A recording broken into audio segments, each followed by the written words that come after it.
You can run toward the horizon all day and it will never get closer. That's how many of us chase solutions.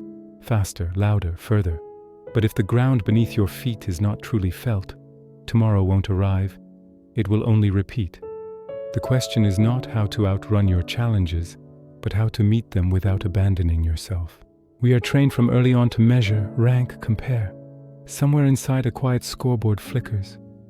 Where you should be by now, what you should have achieved, the version of you that would finally be enough. When life tightens, the scoreboard glows hotter and we sprint. But racing through a landscape doesn't teach you the terrain, it only blurs it. Alan Watts reminds us that life is more like music than a journey with a finish line. The point is not to get to the end of the song, but to listen while it's being played. If you only care about the last note, you miss the whole dance. Eckhart Tolle points to something disarmingly simple. The present moment is the only place reality can be touched. Not explained, not promised, touched. Spiritual awareness is not an exotic state. It is the quiet recognition that you are not the storm of thoughts and feelings passing through.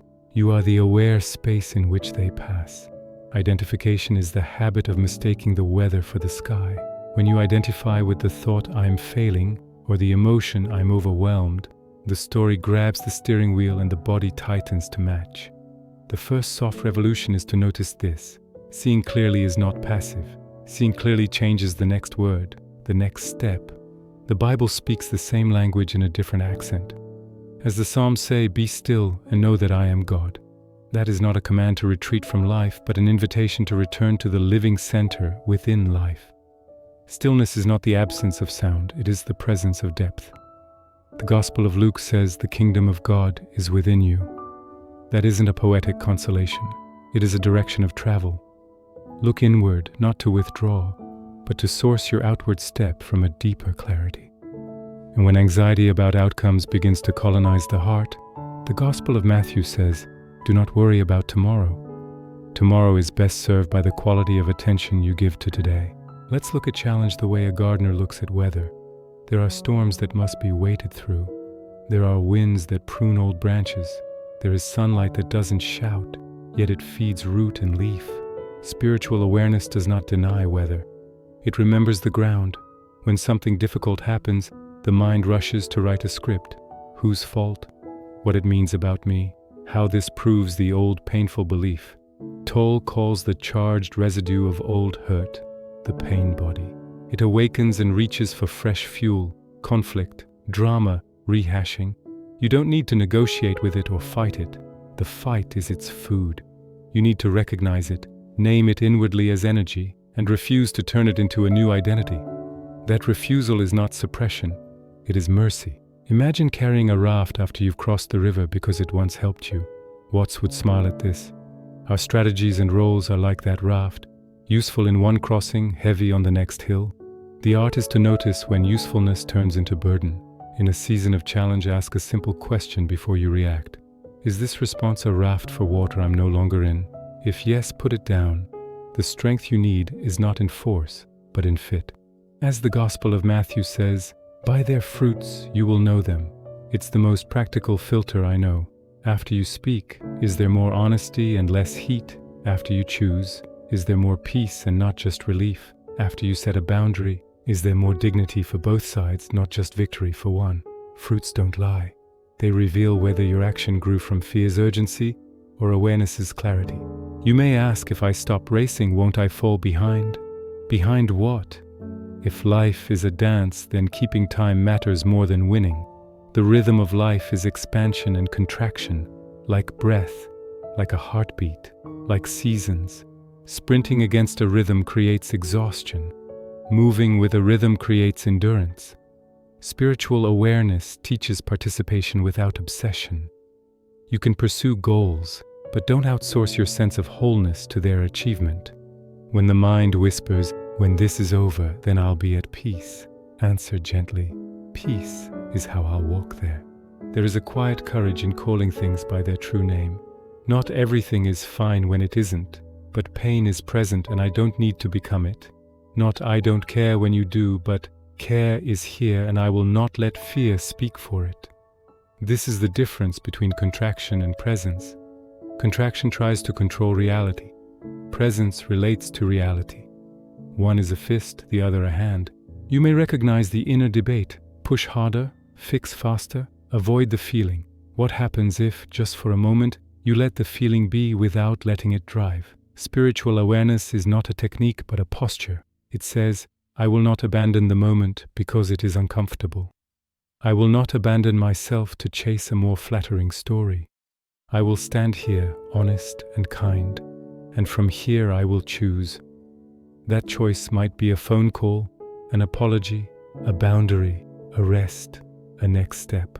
The power is not in the drama surrounding it, but in the clarity sourcing it. Consider 3 everyday scenes of challenge. In conflict, the pain body wants quick escalation. Awareness notices the tightening jaw, the urge to interrupt, the script loading the always and never. Without counting breaths or performing a ritual, you can simply wait one natural pause longer before answering, and let your first sentence be a bridge, not a verdict. In uncertainty, the mind demands guarantees.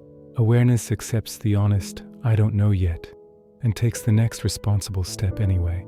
In fatigue, ego whispers that your worth equals your output. Awareness remembers that rest is not the enemy of impact, it is the soil of it. None of this is sensational. All of it is transformative. There is a phrase that can help when the old narratives get loud. Let the fact be simple. The fact is a conversation happened and you felt stung. The fact is a plan failed and you're disappointed. The fact is a door closed. The story tries to turn this into identity.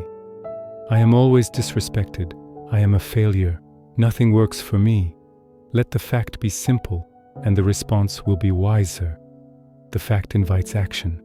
The story demands melodrama. As the Psalms say, be still and know that I am God. It can sound like an impossible ask in a noisy life. But stillness is not a special silence you must manufacture. It is the depth that's already here when you stop shouting over it. You find it in the pause before you send the message you'll regret. You find it in the way you listen all the way to the end of someone's sentence. You find it in the moment you choose integrity over image. Stillness is not far. It is covered. Watts loved to remind us not to take ourselves so seriously that we forget the play in things. Play is not irresponsibility. It is trust. A musician plays scales not to escape discipline, but to internalize rhythm so deeply that the music can move through without strain. Meeting challenges with spiritual awareness is like that. You practice remembering the now. You practice honesty about your inner weather. You practice small mercies toward yourself and others until presence becomes less of a visit and more of a home. Tolle's most radical invitation is this. You are the awareness that notices thought, sensation, and role. When a challenge arrives, roles get loud. The provider, the fixer, the pleaser, the performer. Let them serve, but don't let them define. If you watch closely, you will feel the difference between a role acting from fear and a person acting from presence. Fear hurries, explains and demands. Presence moves, states and allows.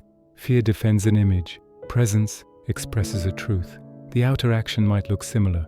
The inner fruit will not. There is a subtle liberation available right now. Look at one pressure point in your life. Name it plainly. Notice the body's immediate comment about it. Not to change it, to see it. Ask one clear question. What is the kindest, truthful step available within the next hour? Not the whole solution. The next step that is both kind and true. Do that. Then let the next step arise from the clarity that action brings. This is how awareness becomes a way, not a concept. Over time, a few signs tell you you're walking with spiritual awareness. You find yourself apologizing faster and defending slower. You notice earlier when old stories start narrating your day. You choose boundaries that protect love instead of punish people. You waste less time arguing with what is and invest more attention into what can be done. You are less interested in being right and more committed to being real. These are not medals, they are fruits. And when it gets hard, because it will, remember that spiritual awareness is not an achievement but a returning to the ground beneath your feet, returning to the light that didn't leave when the clouds arrived.